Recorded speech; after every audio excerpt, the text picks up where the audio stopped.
Bismillahirrahmanirrahim. Welcome to MyPhysio Rehab. In this lecture, we will explore the structure and development of a long bone, understanding how bones are built, grow, and keep themselves strong throughout the life.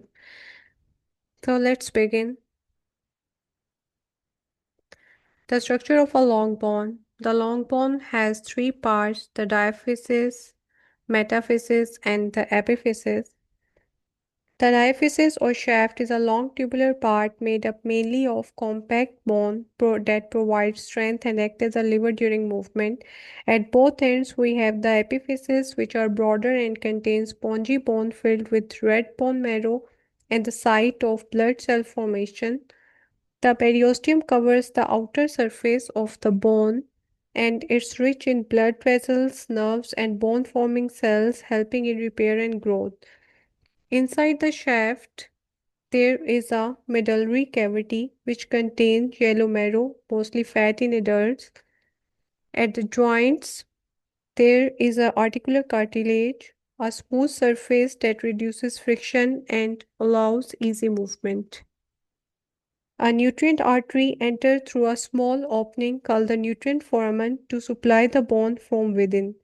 Injury to the nutrient artery during fracture or surgery can delay bone healing. Now let's look deeper at the microstructure of bone tissue. Bone is a living tissue, continuously active and responsive. It consists of two types, compact bone and spongy bone. Compact bone forms the dense outer shell. It's made of cylindrical structures called osteons or Haversian systems, layers of bones arranged around a central canal carrying blood vessels and nerves. Spongy bones, on the other hand, head has a mesh-like structure of trabeculae arranged along lines of stress and between them lies bone marrow.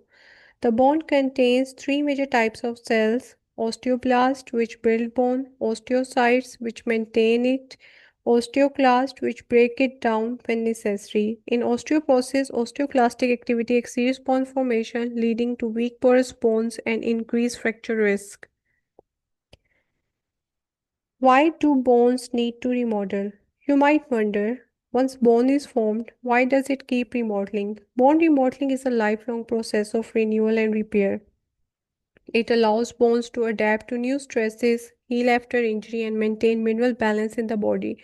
There are several key reasons: to repair tiny microfractures caused by daily activity, to adapt to physical stress or exercise, bones become stronger where stress is applied, to help maintain calcium and phosphate levels in the blood, to reshape bones during growth and after fracture. When a person is on prolonged bed rest or immobilized, bone lose calcium and density, a condition called disuse osteoporosis. During embryonic life, most bones begin as cartilage models. Bones replace this cartilage through a process called ossification. There are two types of ossification: intramembranous ossification, which forms flat bones like the skull, and endochondral ossification, which forms most long bones of the body.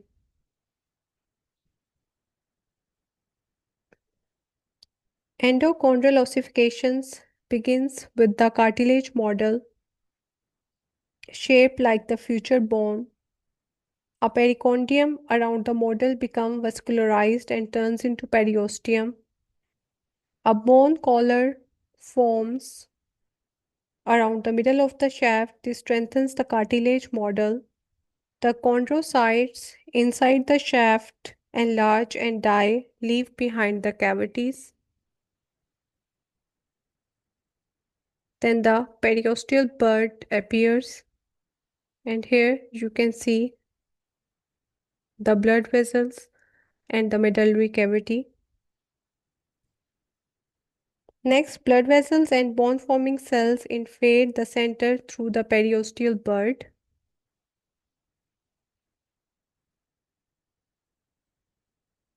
This forms the primary ossification center in the diaphysis where bone tissue start replacing the cartilage.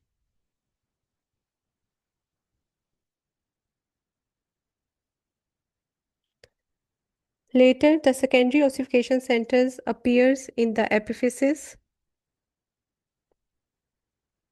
usually after birth. Eventually, the only cartilage left is the articular cartilage at the joints and the epiphyseal plate, which allows the bone to lengthen during growth. When growth is complete, the plate ossifies and becomes the epiphyseal lines. In children, an injury to epiphyseal plate can stop growth in that limb or cause angular deformity, so it's important to recognize growth plate fractures early. During bone growth, the balance between osteoblast and osteoclast activity is crucial. Osteoblasts lay down new bone at the periosteal surface. Osteoclasts remove bone from the inner surface to expand the marrow cavity. This coordinated remodeling ensures that bones grow in length, diameter, and strength. In vitamin D deficiency, rickets, mineralizations fails, bones become soft, leading to bending of weight-bearing bones in children. Osteoblasts build new bone and line the inner surface of the canals and trabeculae. Osteoclasts dissolve old bone using acid and enzyme. Together, they maintain bone strength through a balanced remodeling cycle. This process is not random. It's controlled by hormones like parathyroid hormone, calcitonin, and vitamin D. In Paget's disease, the remodeling process becomes uncontrolled. Bone is formed rapidly but in a disorganized way, leading to thick yet weak bones. Let's summarize what we have learned. A long bone has a strong compact shaft and spongy ends filled with marrow. Bone tissue is living, dynamic, and constantly remodeling. Endochondral ossification forms most bones from cartilage models. Remodeling maintains bone health and strength throughout the life. I hope this lecture helped you understand the structure, development, and clinical relevance of long bones. If you found it helpful, please like the video, subscribe to my Physio Rehab.